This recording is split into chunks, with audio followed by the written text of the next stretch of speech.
어떨 때 보면 약간 멍청한가? 자네가 나의 주치인가? 아유 닥터? 진짜 사람 몸에 이렇게 자기들의 사심을 채울 수 있는 병원에서 사실 이거 진짜 힘든 일이거든요. 안녕하세요, 미영철 김명철 수의사입니다. 저희 채널에서 최고 뷰수, 최고 조회수가 나온 영상입니다. 수의사들이 덜덜덜 공포심을 주는 고양이들이 있다면 반대로 순한맛 너구리 아니고 고양이 순한맛 고양이 3대장 지금 한번 알아보시죠. 야, 애기씨가 여기 타이핑을 쳐줬어요. 긴 털을 가진 고양이야. 이 고양이는 이렇게 말하는 것 같습니다. The man'll make the man. 신사들과 같은 성격을 가진 고양이입니다. 아직은 모르시겠다고요? 이 고양이는 미국에 있는 한 주에서 발견됐습니다. 영국에서 넘어온 고양이들이 그 지역의 토착 고양이들과 교배하면서 만들어진 종이라고 생각하고 있습니다. 메인쿤. 그게 주 이름이에요? 쿤이라는 선장이 기르던 고양이가 이 배를 타고 메인주에 왔더니 여기도 고양이가 있네? 메인쿤이라는 고양이가 되게 유명한 이유는 알고 계시나요? 엄청 커요. 맞아요. 인스타그램에서 물고기 대여잡음 이렇게 하는 것처럼 고양이 이렇게 해가지고 이만큼 큰 대형묘들의 상징처럼 메인쿤이라는 품종이 되어 있는데 보통은 수컷 고양이들이 한 8kg에서 10kg 정도 나가는 경우가 꽤 많고요. 정말 큰 친구들은 15kg까지 또 나갑니다. 제가 이제 진료를 보면서 놀랬던 건 그거였어요. 원래 이제 사무실에서 기르던 고양이인데 실수였는지 재미였는지 모르겠지만 고무줄끈으로 이 발가락 끝에 이렇게 껴놓은 거야. 순하니까 뭐 장난을 치고 놀았겠지? 그걸 이제 빼줘야 되잖아요. 하고 나서 깜빡한 거예요. 어디서 상한 냄새가 나는 것 같아요 라고 해서 이 고양이를 진료를 보러 왔는데 봤더니 이 손가락 하나가 완전 다 괴사.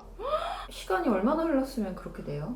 제가 봐서는 최소 한 5일 정도. 볼록 그 비립종이라고 해야 되나요? 얼굴에 뭔가 사마귀 같은 거 나면 시골에서는 여기 머리카락으로 이렇게 묶어가지고 피 안 통하게 해서 이거 떨어뜨리게 떼내는 거 하거든요. 안 해보셨나요, 효모님? 안 해봤는데요? 한 12시간 정도 지나면 되게 통증이 심하거든요. 근데 이 메인쿤도 아마 통증이 엄청 심했을 거야. 심지어 여기 완전 거의 다 상해 있는 상태인데 제가 이걸 갖다가 이렇게 빼고 소독하고 할 거 아니에요. 보통 고양이들 발톱만 자르려고 해도 어떻게 반응 보이는지 아시죠? 근데 이 친구가 진짜 이 부분이 좀 상해 있었군. 자네가 나의 주치인가? 아유 닥터? 진짜 아프면 그냥 나에게 나무 하나만 더 가져다 주게. 맞다 따비면 좋겠네. 되게 뭔가 예민해질 수 있는 상황에서도 어떤 치료나 처치를 할 때 순순히 잘 받아주는 성향의 고양이다. 메인쿤 쪽은 좀 추운가 봐요. 그래서 그 눈밭에서 많이 뛰어놀고 이러던 고양이다 보니까 추위에는 되게 강합니다. 하지만 더위에는 약해서 여름철에는 되게 힘들어할 수 있고 실내 온도를 잘 관리해 줄 필요가 있는 그런 품종이다. 유전적 질병 중에 비대성 심근병증 그리고 고관절 이형성증 이 두 가지가 가장 큰 문제를 가지고 있기 때문에 메인쿤을 만약에 반려하고 있다면 이런 부분에 대해서 미리미리 체크를 잘 해주시면 좋을 듯 합니다. 못 나와. 못 나와. 두더지 잡기. 이름이 지역이랑 주인 이름이니까 약간 밀양박씨 이런 느낌이죠. 수의사나 또는 동물보건사들이 그래도 마음 편하게 기다릴 수 있는 순한 품종. 첫 번째는 매너를 아는 영국 신사 출신의 메인쿤이었습니다. 미소의 나라에서 왔습니다. 사리까, 꼬끈까, 산시바 30밭이다. 태국에서 온 고양이입니다. 샴! 맞아요. 태국에서 왕족 고양이로 이제 알려져 있기는 하지만 진짜 왕족 고양이는 샴이 아니에요. 카오만이라고 해서 실제 왕실 고양이는 따로 있는데요. 이 고양이가 그럼 왜 왕실 고양이로 유명해졌냐? 영국 여왕에게 선물을 했던 고양이야. 이 영국에서 엄청난 인기를 끌게 되면서 당연히 왕족의 유명한 고양이를 나에게 주지 않았을까. 그때도 마케팅하는 분들이 있었나 봐요. 그래서 제가 첫 번째로 말씀드렸던 메인의 쿤 씨는요 한 100년 정도밖에 밝혀진 역사가 되지 않았다라고 하면 샴 고양이는 샴 이렇게 생긴 고양이다 라고 역사가 긴 고양이다 라고 보시면 될 것 같습니다. 이 샴 고양이 특징을 조금 살펴보자면 애교가 엄청 많아요. 분리불안이 엄청 많습니다. 반대로. 저희 집 고양이는요 정말 말을 많이 해요. 그러면 샴 고양인가요? 어떻게 하셨어요? 샴이니까요. 묻어날 때는 되게 괜찮은데 이게 트라우마가 한번 생긴 친구들은 좀 무섭게 돌변하는 경우들 아주 오랫동안 진성 적혈구 증가증으로 관리를 하던 고양이가 있었는데요. 이 고양이는 2주에 한 번씩 와서 체중당 10cc 정도를 사혈을 해야 되는 고양이였어요. 이 말이 40ml지 보통 고양이를 헌혈할 때 킬로그램당 10cc씩 혈액을 뽑아요. 그만큼을 뽑으면 대부분 마취를 하거든요. 아이들이 가만히 있질 않으니까. 근데 이 친구는 이렇게 있습니다, 진짜. 아까 메인쿤 친구 아니에요? 그런가요? 네 칼라를 씌우고 보정을 할 필요도 없고 되게 편안하게 케어를 할 수 있었던 친구인데 돌변하는 순간이 무조건 있었습니다. 샴이거든요. 다른 고양이가 보이기만 하면 진짜 그때부터 하악질을 막 엄청나게 하면서 그 주변에 있는 모든 사람을 뚝갑합니다.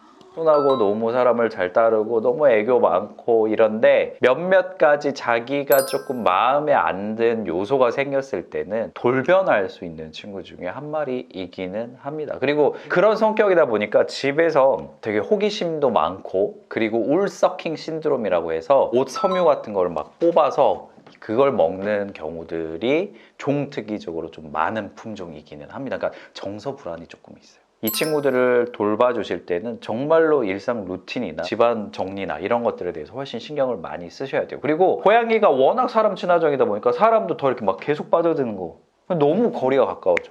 엄마 의존적으로 변하고 엄마 없으면 불안해해서 막 오버그루밍해서 자기 몸에 상처가 나거나 이런 상황이 생길 수 있으니까 이 부분도 꼭 고려를 하시면 좋을 것 같습니다. 어찌 되었거나 몇 가지 상황만 주어지지 않으면 수의사와 동물보건사들에게 너무나 친절했던 그 고양이, 샴 고양이였습니다. 이 고양이의 이름부터가 범상치가 않습니다. 미국에서 왔고요. 이 고양이 인형을 닮은 고양이여서 이 이름을 가지고 있습니다. 애기씨! 뭐 이쯤 하면 뭐 대충 다 알지. 미국에서 온 애기씨!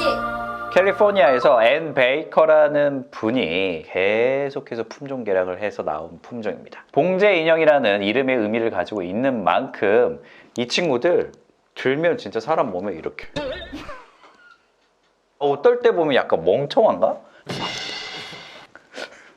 약간 처음부터 이 새끼들 중에 얌전한 고양이들만 계속 이 품종화를 시켜서 나온 게 렉돌입니다.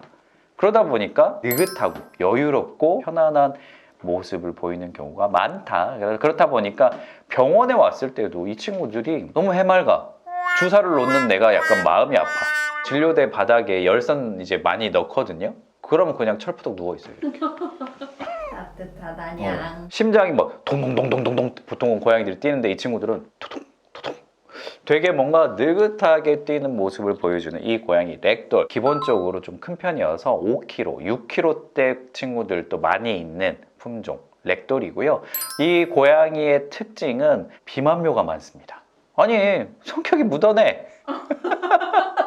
돌 굴러가요. 약간 한국으로 치면 약간 충청도요, 충청도. 기본 성향을 가지고 있다 보니까 고양이들이 움직임이 좀 집에서 적습니다. 그렇다 보니까 상대적으로 살이 많이 찌고 비만묘가 좀 많은 편이고요. 날씬한 렉돌을 제가 본 적이 없다 보니까 진짜 본 적 없는 것 같아요. 뭐 렉돌이 이 정도면 뭐 나쁘지 않네요 라고 이제 이야기를 하는 정도. 그래서 저는 스코어를 하나 정도 빼줘요. 다른 고양이 비해서. 진료 보러 왔는데 그냥 동물보건사분들께서 안고 그냥 둥기둥기 하고 있어. 오히려 자기들의 사심을 채울 수 있는 병원에서 사실 이거 진짜 힘든 일이거든요. 그럴 수 있는 품종 중에 렉돌은 무조건 들어간다. 쇼핑몰에서 활동하고 있는 그 고양이들 보면 렉돌 품종이 아주 많습니다. 모델묘들이요? 네, 그만큼 성향 자체가 겁이 없고 온순하다.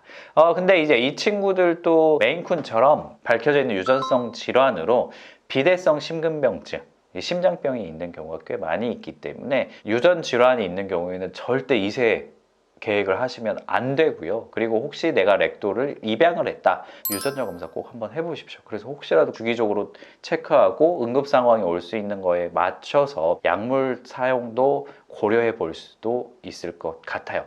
그리고 한 가지 더 말씀드리자면 렉돌 중에는 콩팥이 하나만 발달한 친구들이 꽤나 있어요. 암컷이라고 하면 난소 발달이 잘 안 돼 있는 경우, 수컷이라고 하면 그쪽에 잠복관이거나 고환 자체 발달이 잘 안 돼 있는 경우들도 있으니까요. 중성화 수술하기 전에 렉돌들은 꼭 이 부분을 확인하고 수술을 들어가셔야만 뭔가 깜짝 놀랄 만한 상황에 미리미리 대비할 수가 있다. 렉돌 진료 난이도랑 그냥 강아지 진료 난이도랑 점수로 비교하면은 렉돌 같은 경우에는 뭐 한 4점, 3, 4점 정도 될 것 같습니다. 강아지는요? 점수를 1점. 매길 수 없다. 아, 엄마 품에 안겨있는 말티즈랑 푸들 빼고. 고양이라고 매운맛만 있는 것이 아닙니다. 동물병원에 있는 스태프들을 즐겁게 하고 사리사욕을 채우게 해주는 순한 맛 고양이도 있다는 것. 코숏 중에는 혹시 좀 순한 애들 없나요? 우리 코숏 치즈냥이들은 성향이 되게 온순한 경우가 많습니다. 물론 그 근간에는 수컷냥이가 치즈냥이의 75%를 차지하고 있기 때문이긴 하지만 길에서 만난 고양이 중에 되게 이 친구 뭐야? 치즈일 확률이 아주 높다는 점. 오늘 제가 말씀드린 거는 좀 보편적인 성향이다. 고양이들은 어쩔 수 없이 야생성으로 뭔가 고양이 친화적이지 않으면 튀어나오는 마성이 있습니다. 다 알고 계시죠? 오늘의 컨텐츠가 유익하셨다면 구독과 좋아요, 알림 설정까지 부탁드리겠습니다. 그러면 다음 시간에 또 만나요. 안녕. 끝났어.